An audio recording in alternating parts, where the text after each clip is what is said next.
My family abandoned me at my promotion dinner to celebrate my brother's new car, so I cut off their finances, exposed their lies, and left them to face a reckoning they never imagined. I sat alone at the restaurant, checking my phone every few minutes. The waiter had already been by twice, giving me those polite, slightly pitying smiles as I mumbled something about waiting for my family. It was supposed to be my promotion dinner, the first big celebration in my life since, well, ever. They knew how important it was to me. I'd sent the invitation weeks in advance, making sure the date worked for everyone. Mom even promised she'd bake that ridiculous 3-layer cake I loved as a kid. "We're so proud of you, honey," she said. "It'll be a night to remember." An hour passed. The waiter refilled my water glass and offered to take my order. I told him I'd wait a bit longer. I could feel people staring, a man in a suit sitting alone at a table set for 6. Then my phone buzzed. I almost knocked over the wine glass trying to grab it. It was a group text from my family. "Sorry, we'll celebrate another time. Something came up." That was it. No explanation, no apology. I just stared at the message until the words started to blur. Then I did something I hadn't done since I was a kid. I went completely still. No emotion, no reaction. I put the phone down, folded my hands on the table, and sat there, trying to ignore the lump in my throat. The waiter returned. I couldn't meet his eyes. "I'll take the check," I said quietly. When it arrived, I barely glanced at the total, $1,780. I handed over my card without a word. On the drive home, I didn't turn on the radio. I needed the silence to settle around me. When I got to my apartment, I didn't go inside right away. I leaned against the car, staring at the city lights. Curiosity got the better of me eventually. I unlocked my phone and checked social media. There they were, Mom, Dad, my sister, and my brother, all gathered around a shiny new car, my brother's car. The caption read, "Celebrating our amazing son's new ride. So proud of you." My jaw tightened. It wasn't just the car. It was the massive lie that they'd forgotten about me, that they couldn't make it, that something came up. No, they just didn't care. I went inside and dropped onto the couch. I wasn't angry. I wasn't even hurt anymore, just done. Without overthinking it, I opened my banking app and canceled the $2,300 rent transfer I'd set up for my parents' house. Then I froze the credit cards I'd co-signed for my sister. I grabbed an envelope from the drawer, wrote one line on a piece of paper, and sealed it. I drove back across the city to their house and dropped it on the doorstep. The note said, "Open together." I went home, turned off my phone, and let the emptiness take over. By morning, I woke to 78 missed calls. For 3 days, nothing but dead silence. I thought they'd finally realized what they'd done. Maybe they were ashamed. Maybe they were rethinking everything. But that was just wishful thinking. On the 4th day, my phone rang at 7 o'clock in the morning. It was the bank. "Mr. Anderson, we've detected suspicious activity on your joint accounts. Someone attempted to change the password and link a new phone number." My sister. The moment I froze the credit cards, she must have tried to regain access. I changed every password again, activated 2-factor authentication, and cut them off completely. I thought that was enough. I was wrong. The first strike came from my mother. Her Facebook post hit like a sledgehammer. "Family should always stick together." It's heartbreaking when someone forgets that over money. Over 50 likes, dozens of comments from aunts, uncles, cousins. "Stay strong, dear. He'll come to his senses." Every family has its troubles. Troubles? They called it trouble that I stopped being their personal ATM. I clenched my jaw and stayed quiet. Then it was my father's turn. He didn't hide behind social media. He texted me directly. "Time to grow up. You can't keep running away. This is family. Or fix this before it's too late." And then my sister. 3 texts in rapid succession. "Are you serious? This isn't funny anymore. Unlock the cards." Mom's crying. Dad's furious. "You're acting like a lunatic. You've always been so selfish. Now everyone can see it." I didn't reply. I just sat in the dark, staring at my phone, my fingers trembling. But they weren't done. 30 minutes later, my boss called. His voice was careful, too careful. "Hey, we got a call. Some woman claiming to be your mom said she's worried about you, that you're making dangerous decisions. Just wanted to check if everything's okay." I felt the ground shift beneath me. They weren't just trying to guilt me. They were trying to ruin me. I told my boss the truth in a few quick, clipped sentences. His tone softened immediately. I figured it was something like that. "Don't worry, your job is safe. I'll block any further calls from that number." I hung up, breathing hard. My own family was trying to paint me as unstable. But they weren't just desperate, they were getting dangerous, and I knew they wouldn't stop. I dug deeper, logged into the shared family cloud storage I had set up. Years ago, the one they never bothered to change the password for. The evidence was all there. Screenshots of a family group chat without me, laughing at me, calling me the family ATM. My sister's message, if he doesn't cave, we'll just tell everyone he stole from Mom's account. They'll believe us over him. My dad's text to relatives, he's just throwing a tantrum. He'll come crawling back like always. And my mom's direct message to my sister, just keep saying he's unstable. Make them feel sorry for us, my own blood. They weren't just manipulating me. They were planning to destroy me. I saved everything, every screenshot, every voice message, every cruel joke. Then I made my move. I created a new email account, wrote a calm, factual message, and attached all the evidence. I sent it to every single relative who had liked my mother's Facebook post. Subject line, the truth about your perfect family. Within minutes, my phone buzzed nonstop. Texts, calls, notifications. My aunt, I had no idea. I'm so sorry. My cousin, I defended them. I feel sick. My father's best friend, this is disgusting. They lied to all of us. I thought it was over. I thought they'd finally realize I wasn't their pawn anymore. But then my father left a voicemail. His voice was ice cold, his words slow and deliberate. You think you're hurting us? You have no idea what you've started. I've got friends too, and you won't see what's coming. I replayed the message, letting it sink in. They wanted war. Fine. I could give them war. I logged into my bank account, canceled every shared account, changed passwords, activated security alerts. I froze my credit, reported their cards as compromised, and removed my name from the lease of their house, the house I'd been paying for. But I didn't stop there. I wrote a short, composed post on social media. I have supported my family emotionally and financially for years. In return, they have tried to manipulate and lie about me. For those who believe their side of the story, I have proof. I will not be silenced. I will not be used. Not anymore. Within minutes, the comments exploded. Supportive messages, shocked reactions, and a few people defending my family, until I started dropping screenshots in the replies. Their own words, their own betrayal. My mother called, sobbing. My sister texted, calling me a monster. My father's threats became louder, but now they were desperate, and I just watched it all burn. I thought it was over. I thought they would finally disappear. But the messages kept coming. Desperation turned to anger, then back to begging. My mother's endless pleas, my father's threats, my sister's attempts at guilt, all of them clawing at me through the screen, until one morning, a single message slipped through, please. Just one conversation, just you and me.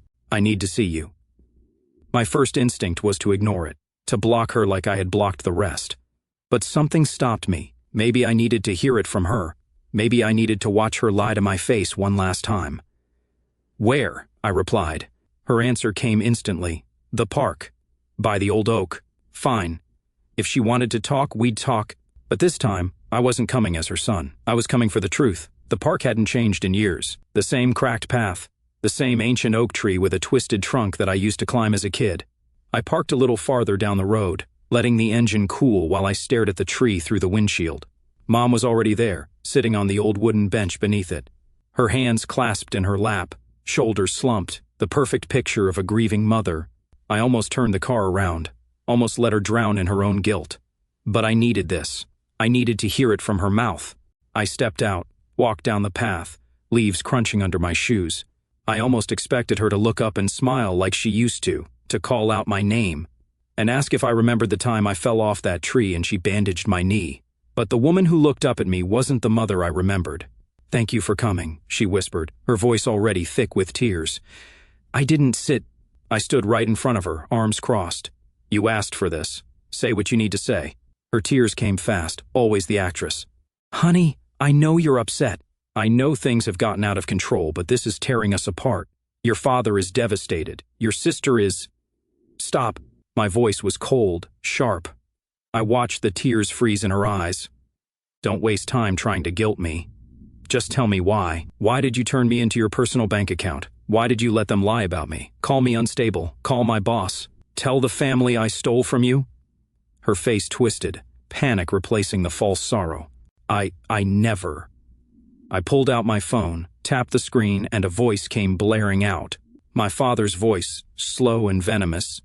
You have no idea what you've started. I've got friends too, and you won't see what's coming. Her face went pale. Want to hear more? I asked. Maybe the part where you and Olivia planned to tell everyone I stole from you?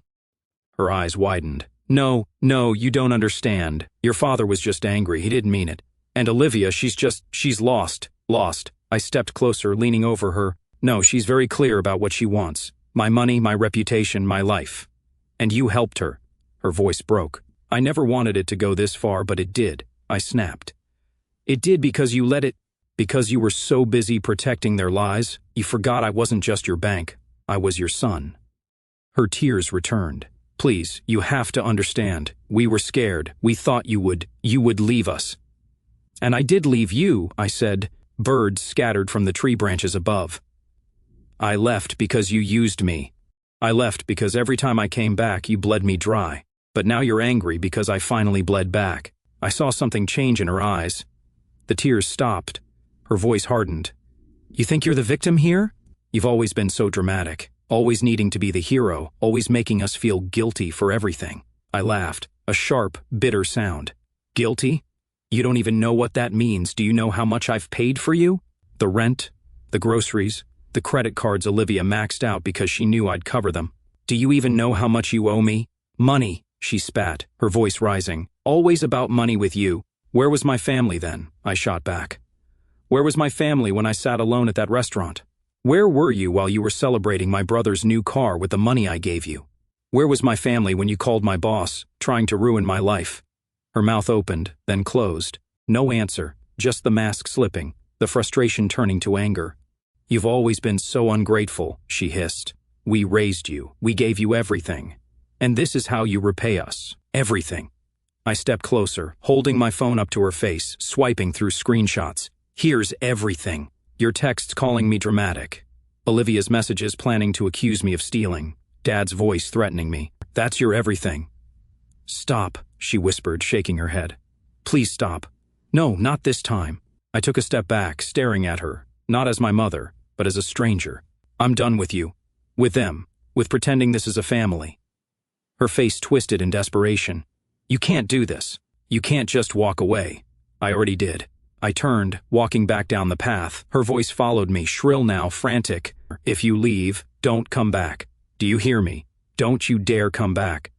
I didn't even look over my shoulder. I won't. My phone buzzed in my pocket as I reached the car. Messages flooded in from relatives, some shocked, some trying to mediate, some calling me cruel. But I didn't care. I got into the car, slammed the door, and sat there staring at the park. Then the phone rang. An unknown number. I almost ignored it, but something told me to answer. Hey, it's me, a voice whispered. My brother, the golden child, the one they celebrated instead of me. I heard what happened. Can we talk? After I left my mother sobbing on that park bench, I knew one thing. My family would never change. They wouldn't understand. They wouldn't apologize. They would only find new ways to break me. But they underestimated one thing. I was done being broken that night. I called Uncle Henry, the only family member I still trusted. He was my father's older brother, but my father never had any power over him. Henry was a well-known businessman, respected by some, feared by most. How long have you known they were using you? He asked after I told him everything, from the manipulation to the threats. Too late, I answered bitterly. I spent years thinking that if I was good enough, they would change. People don't change unless they have a reason, Henry said, his voice calm. Your mistake was giving them everything without making them fight for it. But that can be fixed. How much do they owe you? I listed the amounts, the rent I paid for their house, the credit cards they drained without asking, the money I gave my sister over and over, and even the cost of that abandoned promotion dinner. Understood, Henry said, direct as always. Leave it to me 3 days exactly. 3 days later I received a text. The money will be returned. But your father won't forget this humiliation. I didn't ask how Henry made them pay. I didn't care. I just watched as the money trickled back into my account. Small amounts at first, then larger sums. I imagined my father seething as he was forced to pay me back, my mother crying, and trying to justify everything, my sister blaming me for everything. But their emotions didn't matter anymore. For the first time in years, I thought only about myself. I made the next decision quickly. I was going to disappear from their lives, disappear so completely that they would never find me. I found a new job in another city, a high-paying, promising position with a company that valued my skills without asking questions about my past. They saw me as a professional, not someone's pawn. I rented a spacious, modern apartment in the city center with floor-to-ceiling windows overlooking the skyline. I bought new furniture, threw away everything old, no family photos, no gifts, nothing that reminded me of them. This was my life, my rules. But even in my new place, I couldn't completely escape their shadows. First, it was calls from unknown numbers. I blocked them. Then letters arrived at my old address, my mother begging for forgiveness, my father spewing anger, my sister trying to justify herself. I didn't read them. One day, my phone rang. It was Uncle Henry. Your father tried to find you. He offered me money for your address. You didn't tell him, did you? I asked, though I already knew the answer. I told him to forget about you, but they won't stop. And they didn't. My father tried calling my new job, pretending to be a concerned relative. I had already warned HR, so they shut him down. My mother created a new social media account, trying to message me from there. Blocked. My sister reached out through Henry, begging him to give me her number. He forwarded me her message. Tell him I've changed. Tell him I'm sorry, please give him my number. I replied to Henry with one word, ignore. Henry understood. He always did. Weeks turned into months. I settled into my new life. I woke up without dread. I went to work, returned to my quiet, sunlit apartment, and explored the city on weekends. I made new friends who didn't know my family, who saw me for who I was. And for the first time, that was enough. But even as I enjoyed my new life, there were nights when I sat by the window, staring at the city lights, feeling a strange emptiness. I wondered how I could have been so blind, how I spent years chasing their approval. Did I ever love them, or did I just need them to love me? No, I realized I didn't miss them. I missed the idea of a family, one that never really existed. I thought I had escaped them, but in reality, I had escaped myself, the version of me who thought I had to earn love, who thought that if I gave enough, they would finally see me. But I was done being that person. One morning, I received another call from Henry. They've given up, he said, his voice steady. Your father knows he's lost. They won't be looking for you anymore. Thank you, Henry, I whispered. You did the right thing. Don't ever let them back in. I hung up and stared out at the city, the skyscrapers gleaming in the morning light, the streets below humming with life. I was no longer their ATM, no longer their victim. And the best part? They had no idea where I was. Only one person knew my secret. Only one person had my trust, and he never betrayed it. From time to time, Henry sent me short updates. Your father wanted to say something. I didn't listen. Your sister tried to ask about you. I said I didn't know. And I always replied with the same two words, thank you. I was free, and for the first time in years, it didn't feel like running away. It felt like a new beginning.